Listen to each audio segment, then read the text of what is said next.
again, just not pleased with our performance Saturday versus a very good Clemson team. That's not what we want to be or who we are. But we had a chance to come back yesterday, review the film, make corrections to move on. And we have a very good East Carolina team. We're going to Greenville to play a very good East Carolina football team. Got a lot of respect for Coach Houston. And we'll take our very best to and do everything we possibly can to have a chance to win this Saturday.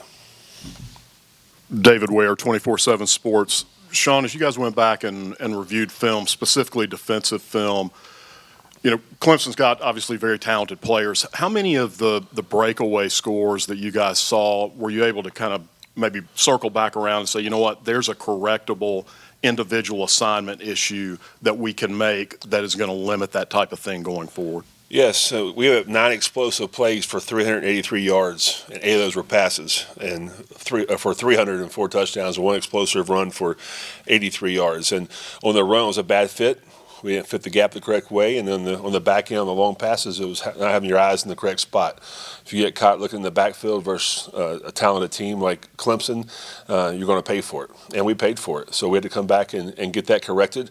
It was an execution.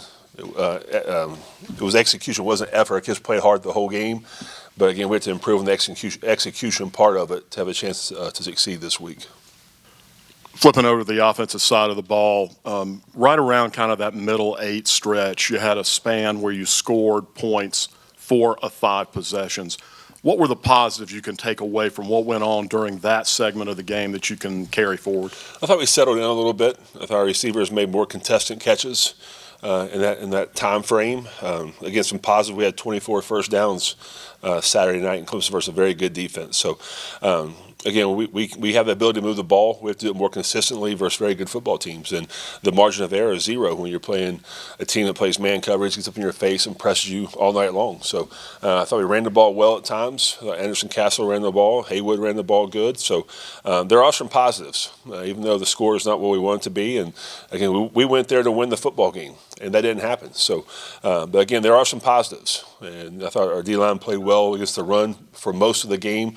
Again, I thought our offensive line blocked well, protected Joey. The 1 sack we had kind of held the ball a little bit too long. It was a timing route, and he's got to get rid of the football. So there are some positive things to grow on. And, again, we have to flip the page right now. You can't make 1 bad loss become 2, and that's what we're striving for right now. Moving on to ECU, obviously new offensive scheme in there, new play calling going on.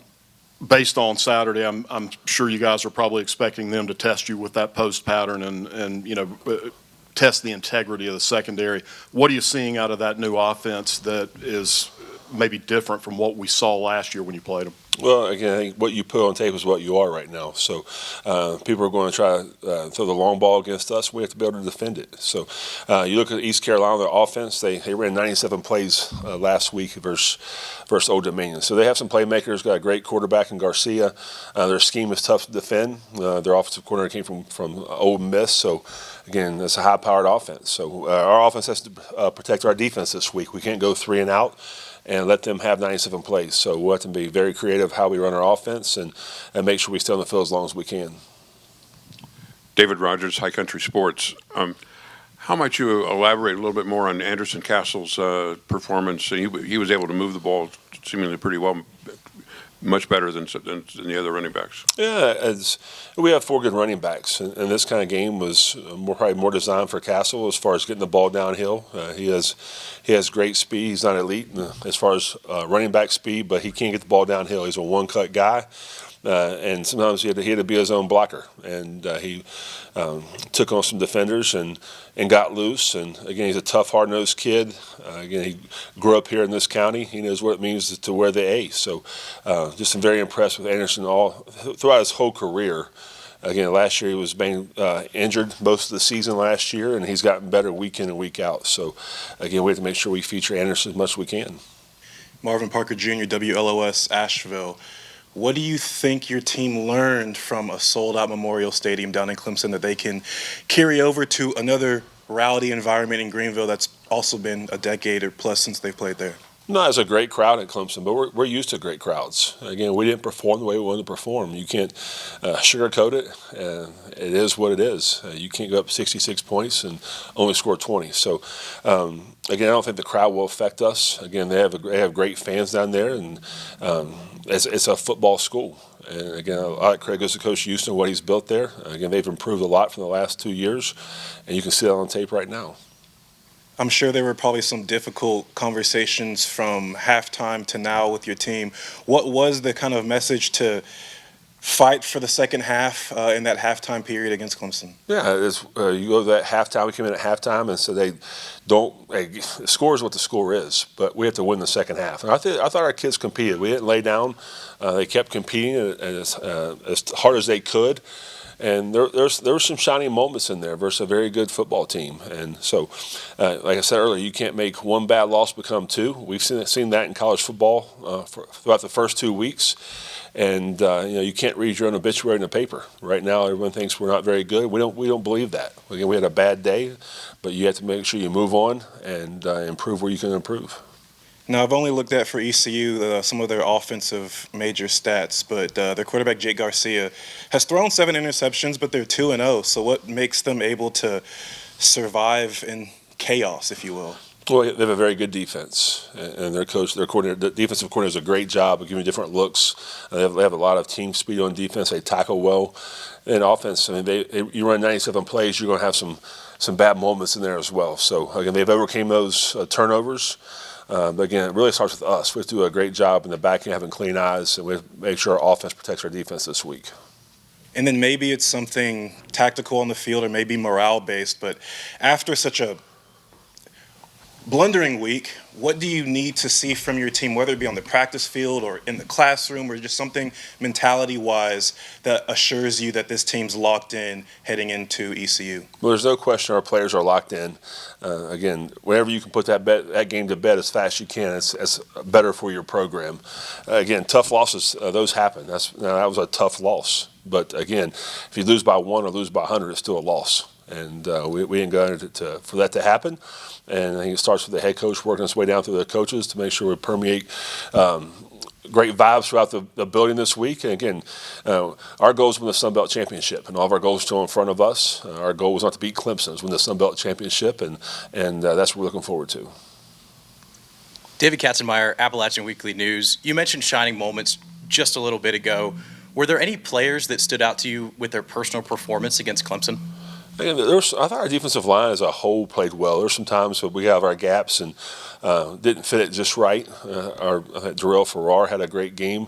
Again, he's still a young player that hasn't played a lot of football here yet, but he has some shining moments. His speed really showed up on the offensive side of the ball. I thought receivers play hard. We have to make more contested catches in traffic versus very good opponents, and our offensive line has gotten better from week 1 to week 2. And so you look at Eli Wilson. I thought he's a kid that has some tough catches and some yards after the catch. But again, as a whole, we have a very good football team. It's not like we sat in here, we didn't play a Division III school and got beat. We played one of the best teams in the country. I mentioned this last week that I think Clemson is one of the best 4 in the country, and they got things corrected from the Georgia game to our game, and again, a very good football team. We tip their cap to them, but again, this is about us. We have to make sure we improve this week to have a chance to win versus East Carolina. And nerves seem to play a little bit of a factor early on for Aguilar in this offense. Is there anything that you're looking towards and that you've learned to help mitigate that going forward, especially in a rowdy environment like ECU? I don't think the nerves with Joey. If you know Joey well enough, you watch him practice, nothing really bothers him. Again, we had timing throws. We had to get rid of the ball quick. There's some throws that he would like to have back, just trying to make a play. So I don't think that crowd affected Joey. And again, that's a great experience to play at Death Valley, and it's going to be a great experience playing at East Carolina. So, but again, our team will be prepared for it. Again, we had a great practice yesterday. Today's our off day, and we're back Tuesday practicing.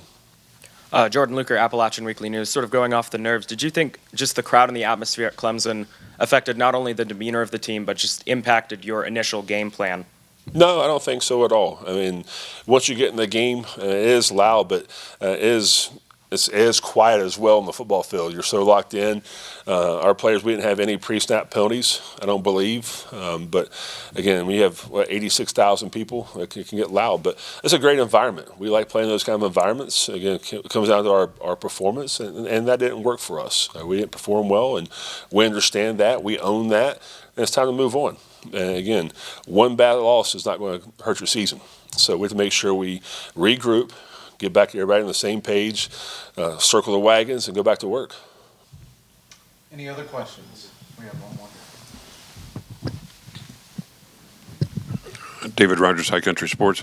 How do we come out of it health-wise, injury-wise, and so forth? Good. We have some bangs and bruises that kids that should be back practicing on Tuesday. I'll give you an update on Tuesday. But right now, they were all in the treatment room yesterday and today, and all signs looking that everyone will be playing on Saturday.